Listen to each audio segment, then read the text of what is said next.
Every day, a small city of people visit SeaWorld Orlando. And they're not just here for the entertainment. They want to eat.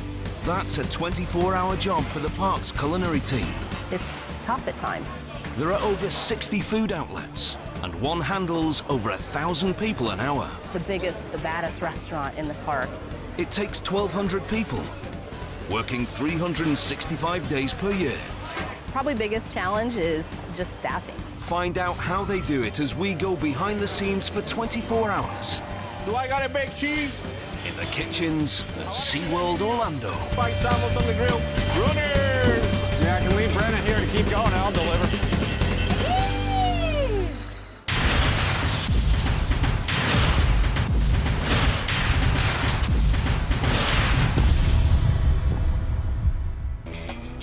Kathy Valeriano is head of the park's culinary department.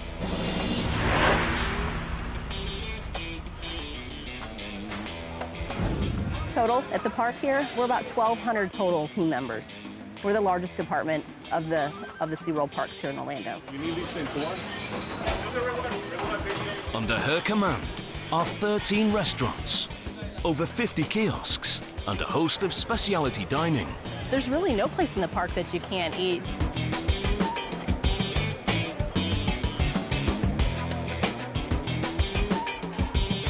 But she doesn't do the job alone. She has a top-class team running her kitchens. Chefs are critical to our operation. Without it, the chef experience, the knowledge behind it. It's about quality and it's about making sure that we have the right presentation. And really, ultimately, they're there to mentor our prep cooks and our line cooks. And they do a great job. You have to have somebody running your kitchen operation. And, we have an executive chef that oversees all of our kitchen operations. And he does a fantastic job maintaining that ship in the park. Runners! You got a filet mignon rare coming up? Do I got a baked cheese?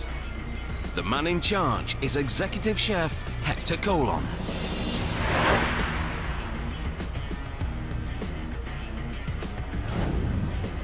I would say the theme park is a little bit different from a restaurant because we get so many people from everywhere. We get different culture, so we have to accommodate. We do a lot of food. Yeah, we do a little bit of everything. A lot of people think that you go to the theme park, you're gonna eat hamburgers and hot dogs. And I said, no, come over here, have a good meal. If I'm gonna sell you a hamburger and a hot dog, gotta be the best hamburger and a hot dog. And one of his kitchens handles more than most. Voyages. The biggest, the baddest restaurant in the park. 1,000 meals per hour, 4 cafeteria lines, center of the park. Seats 700 people at any given time. Voyage's popularity stems from its main ingredient, barbecue. You smell it as soon as you walk into the gates of the park. People are searching for that barbecue. And there's no hurrying perfection. So when he needs to go down and take over for chef? It's a hustle and bustle. There's preparation going on all day long. You okay? What you do to your foot?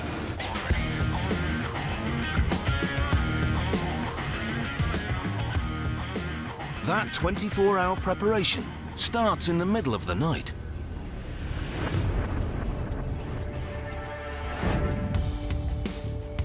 The park is closed, but the ovens are still hot. At midnight, we are actually smoking our brisket in the park. All of our smoked foods are loaded in before we go home.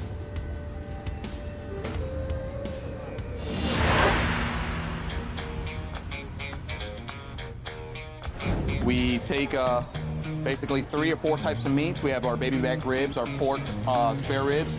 We have our chicken as well as our brisket that we cook here. It is all smoked. We do a 10-hour enduring process for our brisket, which at the end of the day comes out very mouth-watering and it melts in your mouth. The smokehouse team are not the only ones working a night shift.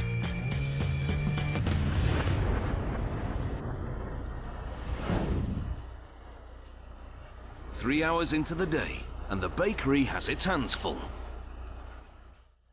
We bake almost all of our baked goods, from our breads to our cheesecakes, and all of the cakes and pastries you're going to find in our park are baked right here on property. Most people don't even realize that. Turning out vast quantities of bread every day takes a dedicated team and a mighty machine.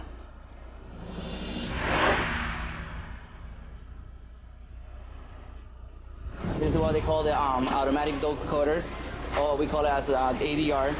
We can run 300 pounds in 45 minutes. That equates to 4,000 dinner rolls in an hour. Fortunately, the machine takes the strain. Once the ingredients are in, it automatically cuts and weighs each roll, creates the shape, sends it through a proofing oven to rise. Then they exit the production line and it's stack and bake. These rolls churn out up to 6 times a day.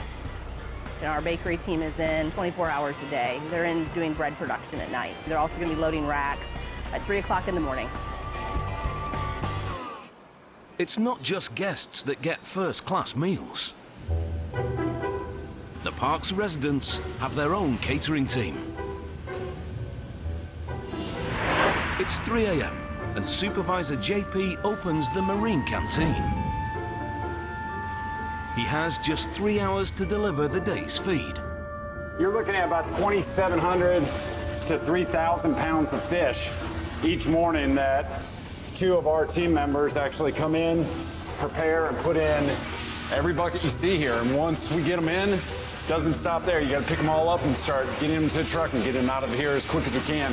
We need to have everything pretty much delivered throughout the park by 6 o'clock.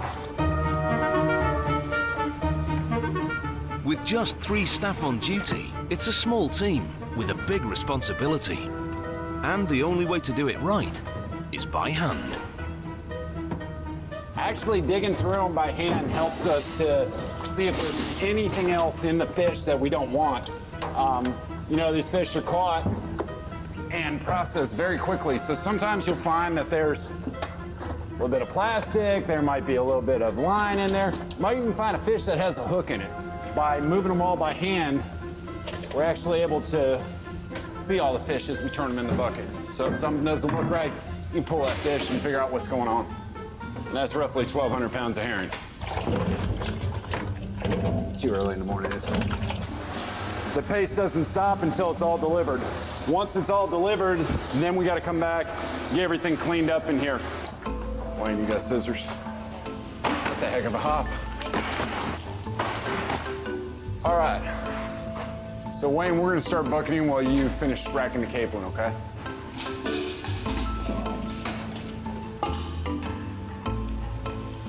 I've been doing this for 20 years. That's how much fun this job is. I mean, this job's so much fun that for 20 years, you're willing to come in at 3 o'clock in the morning and break out fish. I mean, it's a neat job.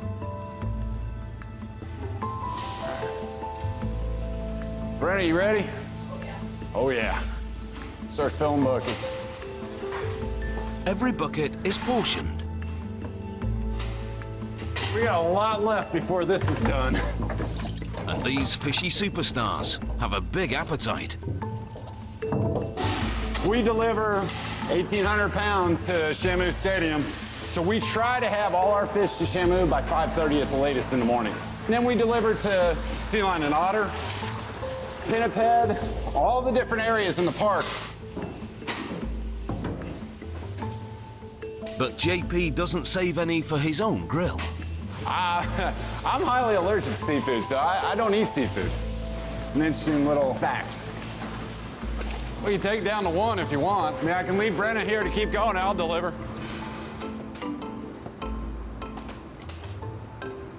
This isn't the end of JP's day. He'll be back for the lunchtime shift.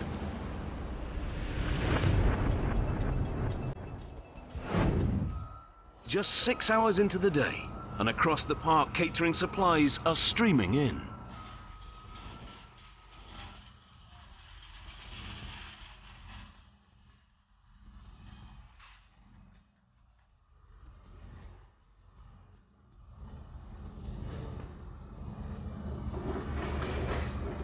This is our coloring operations warehouse. What we're standing in is actually our receiving dock. And right over here behind us is where we have our truckloads that come in 365 days a year. We get up to 3 truckloads a day. It's a non-stop operation. This is a massive warehouse. So like this aisle here is all of our plate goods that you're going to see. It's all of our cups, all of our bowls, all of our plates.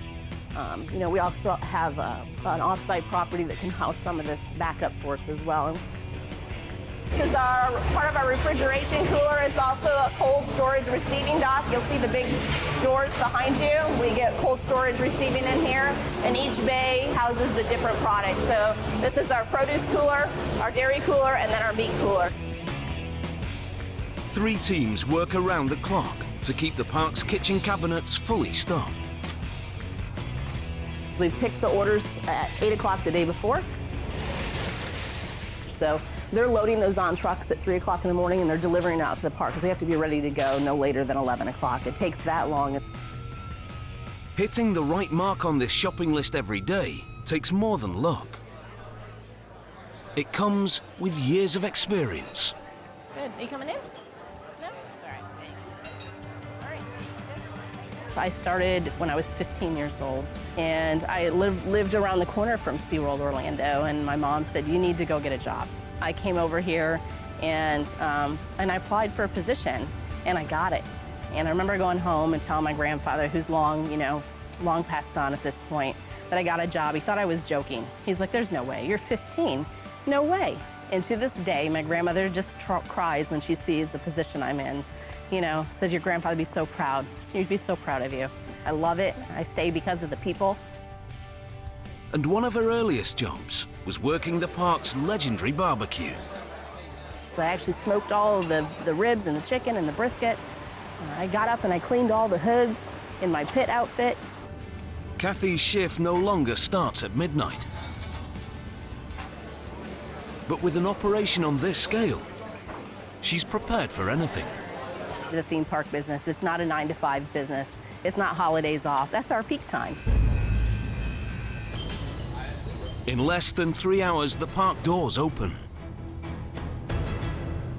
That puts extra pressure on the bakery, because one of the first items on the menu is breakfast.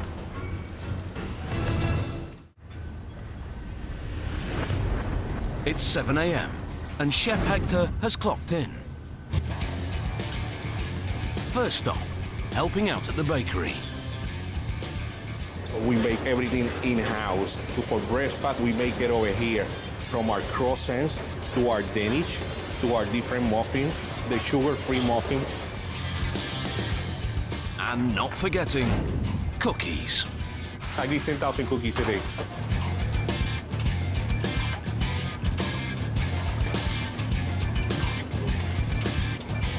It's already 8 hours into the day, but preparation isn't over.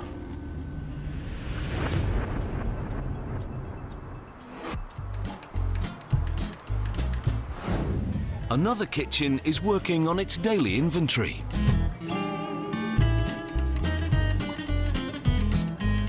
Everything is all about candies and chocolate over here. You know, in the annually basis, we do about 20,000 pounds of fudge. Every month, a new fudge flavor hits the shelves. For the summer, I go for the watermelon. Watermelon is something different, something that is unique. Because we're in Florida, we love watermelon, and this is the season for the watermelon. We're all about having fun, you know, creating something new with the candy, and at the same time, just having a good time doing it. There you go. Would you like to do it? There you go, just like this.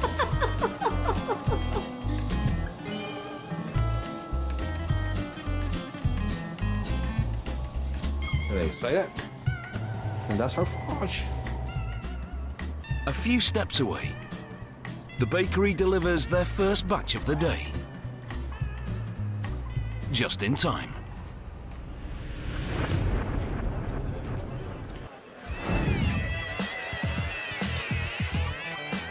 It's quiet now, but those gates are about to open.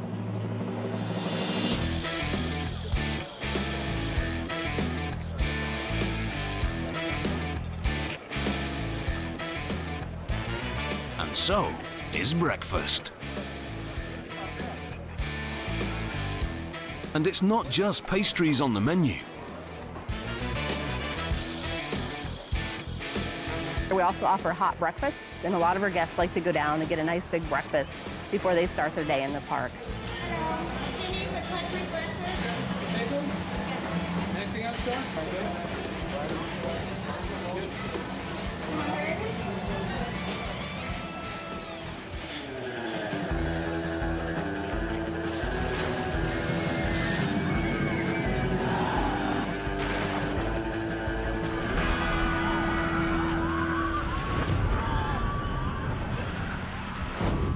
The park's been open for an hour. It's time to move that barbecue to the grill. This is a carousel style smoker, where we'll smoke all our chicken and all our meats. We have a combination of baby back ribs, spare ribs, chicken, and as well as our brisket. We use a blend of hickory and oak wood that we smoke with. Those woods actually give you the best blend of flavors. So we do about a 2 hickory to 1 oak combination. Oak really is gonna give it that darker tone to the meat. The hickory itself is gonna give it the more flavor. Hickory wood comes from the walnut family. It infuses a pungent bacon-like flavor. Chicken usually takes between 2 and 2.5 hours. After that first run comes out, we throw a second run in, maybe a third run, even a fourth run, depending on the business of the day. We will keep one burning 24 hours a day because we have the brisket that goes in, and it actually, since it's a 10-hour cooking process, it cooks through the night into the next morning. The park's kitchens will soon open for lunch. By 11 o'clock, we're full-blown operation. You know, we've got to have everything open in the park. All casual dining operations are going to open up, and our full-service operations are going to open up. All the reservations for the day are going to be, you know, checked in. As Santos battles his barbecue, Let's wait all the way to the end for the chicken season. Executive Chef Hector Colon is still on the move. I like to visit each restaurant every day. Sometimes it's impossible just because I got so many. Let's wait all the way to the end for it because they got a fillet. You got to dig it down. Just hold up for that cut a little bit because it's going up for that medium rare fillet and you just put it on. This is the kitchen for Shark's Underwater Grill.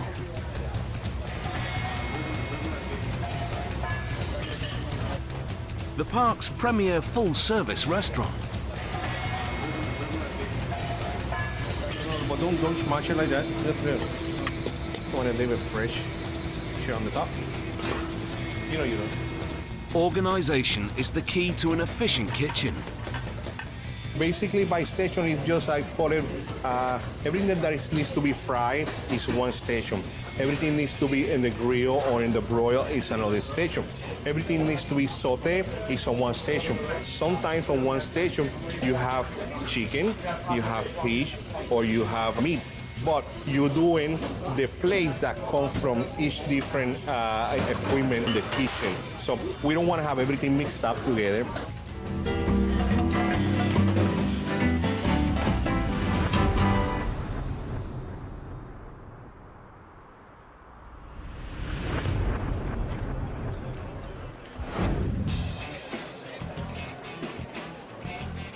Back at Voyages, that barbecue has hit the grill. But it's still a step away from the plate. First, the preparation. And here's how the masters do it. We're going to start our caramelizing process. We start off with our racks of ribs laying on our grill. Go ahead and take some sauce at the top. Put like a heavy coat of sauce on our ribs. Nice glazed look. It basically candies the meat as we're cooking it on the grill. So you'll have the nice dark char marks on it, giving you that sweetness in our sauce. After that, it'll be placed on a cutting board and cut for service. With the smoke, you really have to put it at a low temperature and really let your meat cook and get that smoke flavor in there and get tender. Once it's on the grill, it's really all in the sauce.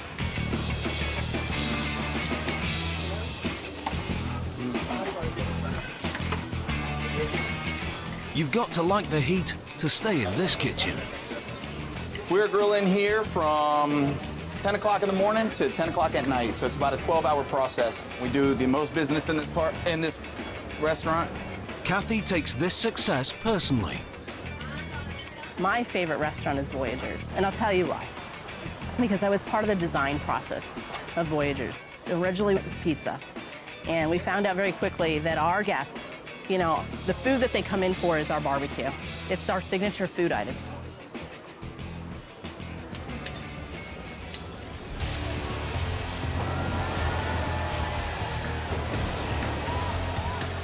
The park's visitors are busy enjoying the entertainment. But once the smell of this barbecue hits the air, Voyagers' lines will be overflowing. At its busiest time, this single location serves over 1,000 people an hour. Right around noon, 12:30, 1 o'clock, we actually start having double show breaks.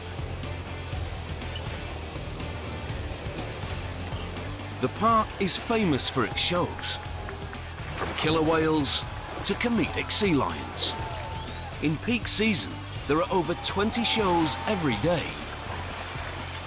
But when the entertainment's over, thousands of people will leave the stadiums and head for the food.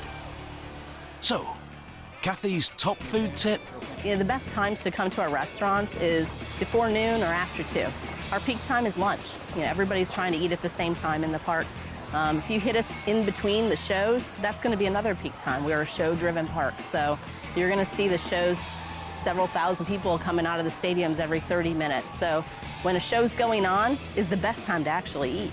You know, so if you've already seen that show, come to the restaurant, because you know the restaurant by it's not going to be that busy.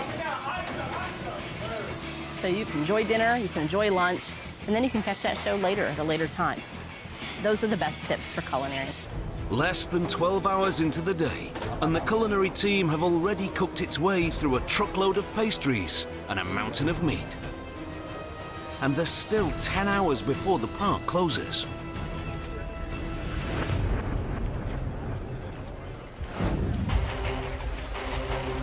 While Santos prepares for the crowds, the park's performers grab a snack of their own.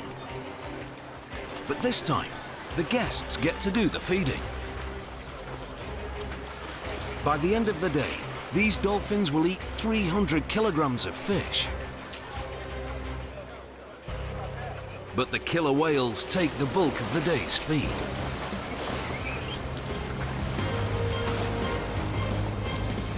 They'll get through JP's buckets in no time.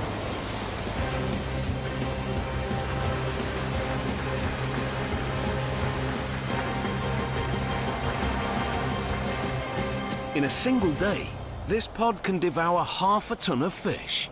That's the weight of 2 male lions.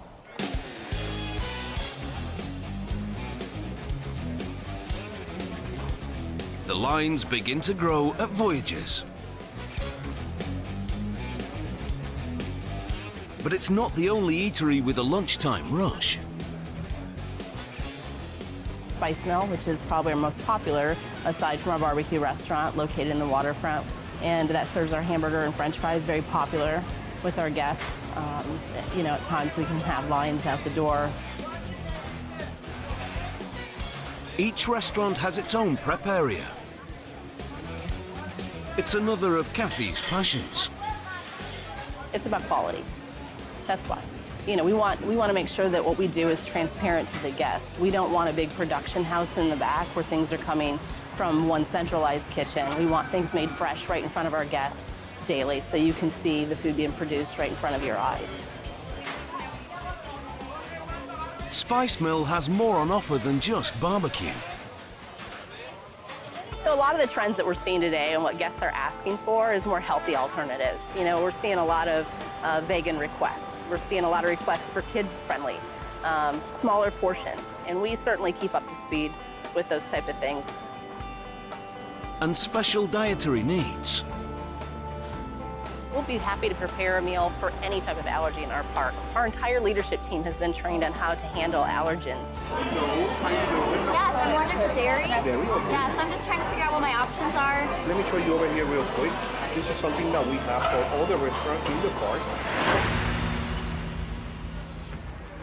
It's Karen McAllister's job to make sure every allergic eventuality is covered.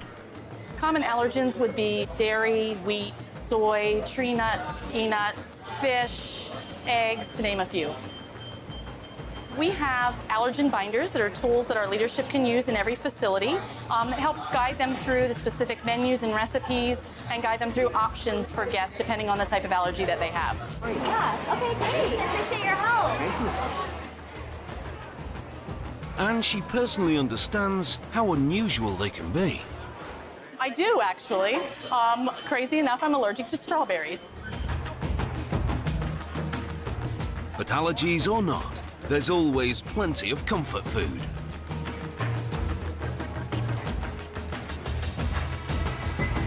In a single year, this park gets through 100 tons of hamburgers and nearly 600 tons of fries. We'll get in a truckload of French fries on a weekly basis.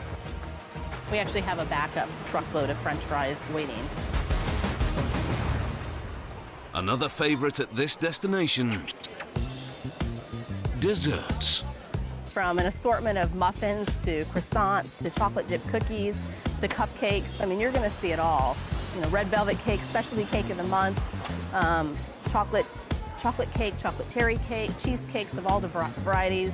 We even let our pastry chefs come up with different, pastry of the month. So you're going to see specialty things in there every time you come to the park.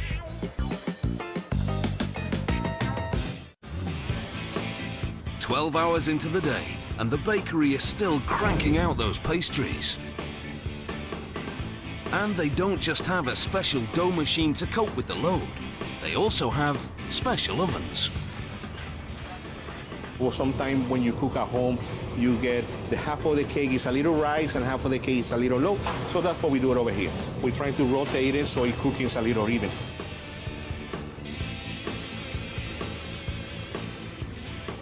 And we're doing a Three Tios carrot cake. We're really proud about our carrot cake. When we serve a piece of carrot cake, they always say, it's our best cake that you have. But these are carrot cake, it is excellent. You know, in between every single cake, I love the carrot cake.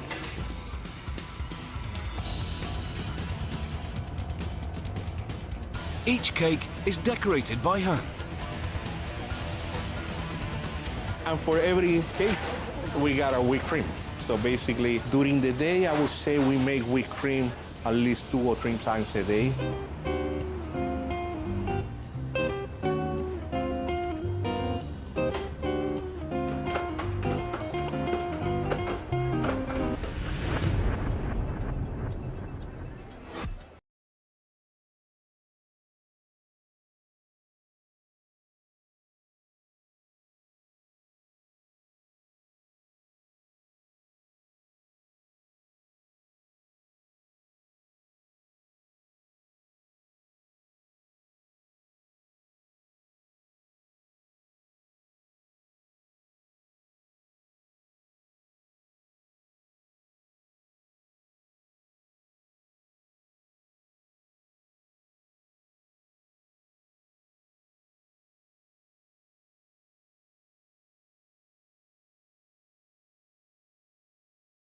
The park also has some vegetarians to cater for.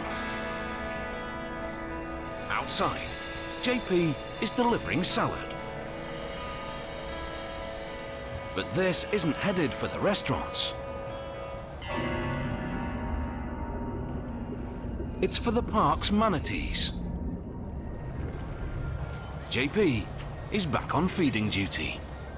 We provide all our manatees the natural ways of eating, and one of them is eating off the bottom. So here at SeaWorld, since we don't have seagrass growing off the bottoms, well, we've made our trays that allow the lettuce to go on. It's got a weight on it, and it just sinks it to the bottom of the exhibit so they can go down and continue to do their natural foraging off the bottom. On an average day here at SeaWorld, we're going to go through about 20 to 25 cases of lettuce a day. We get deliveries twice a week. I'm looking at anywhere from 100 to 120 cases a week that we feed out to all our manatees. And it's top quality. We use a whole different variety of lettuce. We use spinach, leaf lettuce, romaine lettuce. Sweet potatoes work really well for us. Sometimes we use mixed spring Other times we might get into using cabbage. On average, a manatee is going to eat 10% of its body weight a day. So if you look at a 1,500-pound animal, 10%, 150 pounds a day of just lettuce. You know, we feed them throughout the day, so they continue to forage like they would in the wild. In the wild, they're not going to eat all day. They're going to move around, they're going to come back, they're going to forage for a little bit. So we try to replicate that to the best of our ability.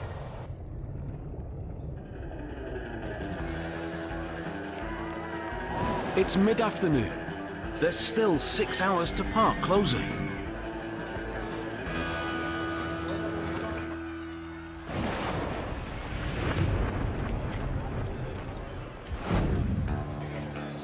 As Voyagers winds down, Shark's underwater grill heats up.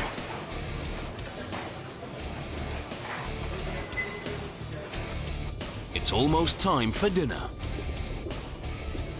How is everyone doing today? Good, we're all ready to have a good day, right? All right, just some things we're gonna cover today. We do have a VIP group coming in. It's a party of 10. They're gonna sit at table 70 in the corner over there in section 9. Skip, you're gonna be serving them today. Couple things, we have haddock for our fish of the day today. Minestrone is our soup along with lobster bisque.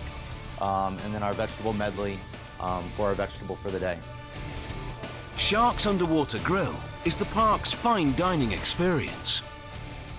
You know, there's always going to be a place for fine dining and full service, particularly in the theme park. You have all different types of guests in the park, from, you know, your grab and go to your grazers to those that actually want to sit down and enjoy a dining experience. And that's where Shark's fits in. You know, it's not just a full service restaurant, it's an experience. When you walk into Shark's Underwater Grill, you see from floor to ceiling sharks. You know, it's not something you're going to see anywhere else in the world. We're really proud of it because this is the only place that you can come, relax, sit down, nice air conditioner, plus have a round-the-view view out of the shark tank. It may not be on the scale of Voyagers, but this restaurant still has to make the pace. Manager of this establishment, Mike Frasker. Typically here we do about 120 covers an hour. So in a 10-hour day, we do about 11 to 1,200 covers a day. And it's not just people that eat here. Someone has to keep those sharks happy.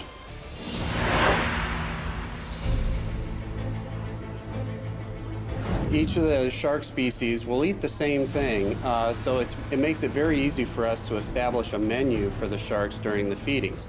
They'll get fed a variety of foods like herring, mackerel, jacks, squid. They'll eat just about anything, and they certainly have their favorites. Salmon would be one of those examples of one of the food items they really enjoy.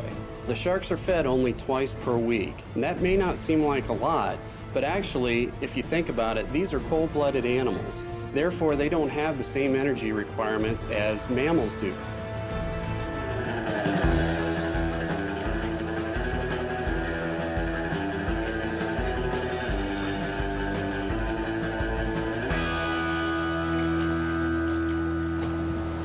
Back in the kitchen, Chef is looking to update some menu items with Kathy's help. So basically this is a trio of a little bit of something that a little bit different types of entrees that we do over here at Shark. I have the sweet potato with the vegetables and the pork shrimp. I have the grilled salmon with the sauteed spinach, with the blue cheese fondue, and I have the ravioli with oriental vegetables and a full wine demi. Okay. So basically it's a trio, surf and turf. Nice. Of a different entrees that we provide over here. Nice. At Sharks. You have the short ribs, ravioli. Right. You have the tempura shrimp, plus you have the grilled salmon. It's a sample platter. It is a trio platter. You got 3 different kinds of meat, and basically you use it to seafood.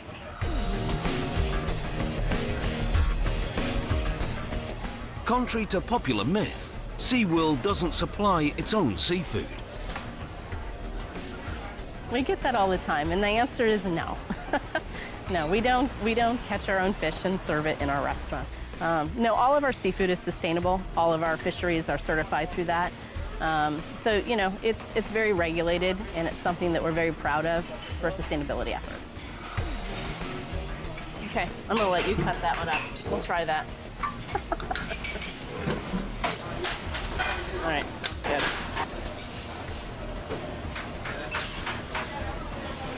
That's really good. Very good. Very nice. These new dishes will hit the plate soon. But there's one menu item that's ever popular. Steak. And even this staple gets the chef treatment. It's a 1 pound ribeye steak. Basically, I'm just gonna put a little fresh vegetables on it. And I'm gonna finish them up with a little bit of a demi-glaze. Basically, it's a reduction of veal bones and stock with some red wine. And this is our gaucho steak.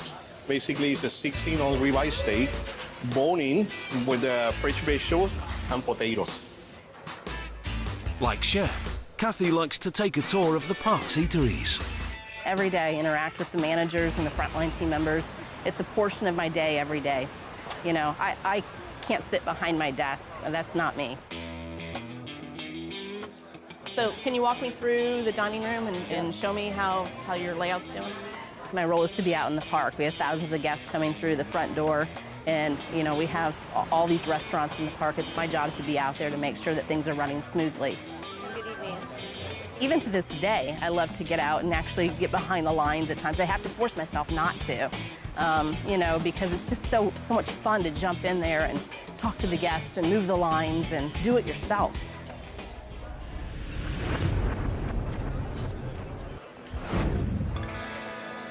Right now, those lines are quiet. That can only mean one thing. It's almost showtime.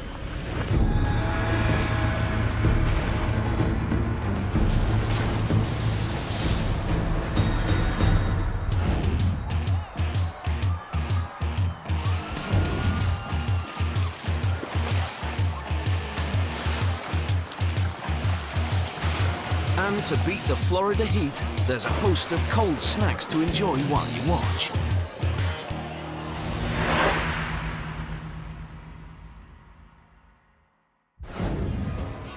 Or they're headed to go to a Shamu show, or they can stop at any location, any of our marketplace locations that we offer churros, hot dogs, popcorn, and various turkey legs as well. We also offer Shamu-shaped pretzels as well for our guests, and also Shamu-shaped ice cream bars. That's unique to SeaWorld. One customer favorite is waffle cones. And each one is made by hand. When I started in the park, I worked making waffle cones. You know, at 15 years old, I would make 50 cases of waffle cones a day, rolling these hot waffles. And I came home with, you know, burn-tipped fingers.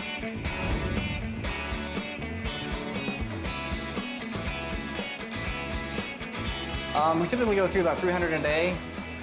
We also go through, as a SeaWorld park, we go through 24,000 gallons of ice cream. And the most popular flavor, chocolate vanilla.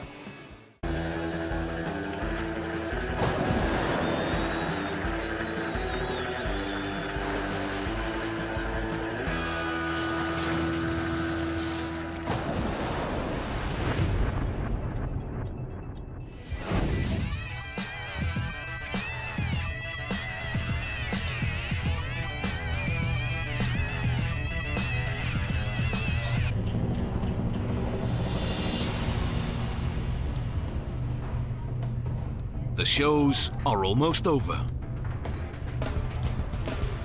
Time to dine with the park's predators.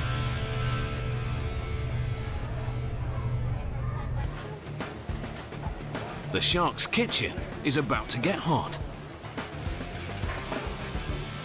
And Chef is sticking around to lend a hand. Running this kitchen takes teamwork. You got a filet mignon rare coming up? On both sides of the stove.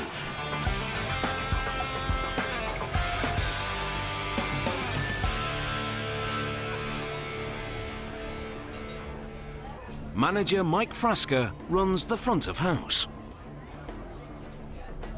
Once the server puts the order in, the way the system works, it goes right to what we call our expediter on the line in the back kitchen. And at that point, they call out the orders to the rest of the kitchen staff. And Chef and his team run the back. He's receiving the tickets over here from the dining room, so they know what to cook. 4 stations. Okay? So we have a fry station, we got a saute station, we got an appetizer and salad station, 15 cooks.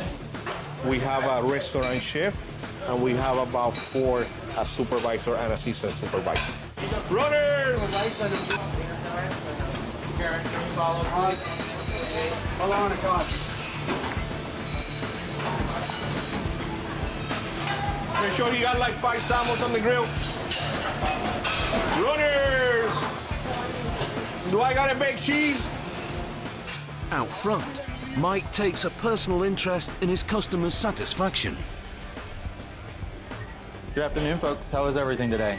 Steak prepared to your liking? Awesome. How are the salads? Good? You having a good day today? Yeah. Awesome. Enjoy. Thank you. You're welcome. So we speak with guests, each and every guest that come in, to make sure their experience is what they expected. We got 2 more filet, 2 more salmons in the grill. 3 salmons all day.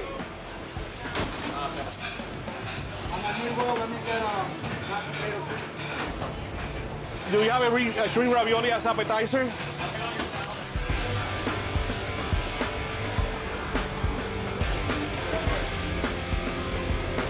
The pace in this kitchen won't stop until the very last meal is served. What's a nickname? Lovely, thank you very much. Yeah, we had a great time.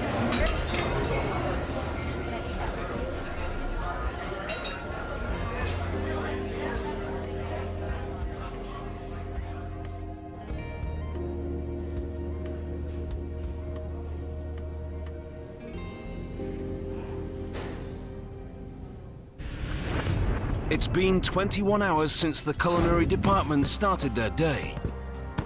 And it's not over yet. Most kitchens close by 9 p.m, but the park doesn't. There's still a fireworks show to enjoy.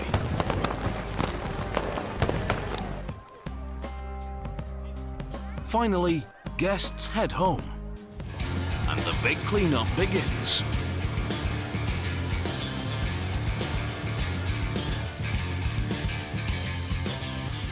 Today, Mike's the one seeing it through to the end. As the closing duty manager for the culinary operations department, we're responsible for walking around the entire park, checking all the operations, checking in with each and every supervisor from each operation, make sure there's no concerns with any team members, product issues, or guest issues. Once we check in with all of the operations throughout the park, we are the contact until 30 minutes after the park closes each and every night. And then at that point, we check out with each closing supervisor, and they close and shut down their operations, make sure that their areas are clean and good to go for the end of the night. It's really kind of buttoning up the night, right? And so that's what it is. It's cleaning, facility integrity, and then it's going home. Roughly, we finish for a night like tonight, we're on a 10 o'clock park close. We're out of here between 10:30 and 11 o'clock. As the duty manager, some of our leadership is in the park till 11:30, 12 o'clock, finishing all their closing operations.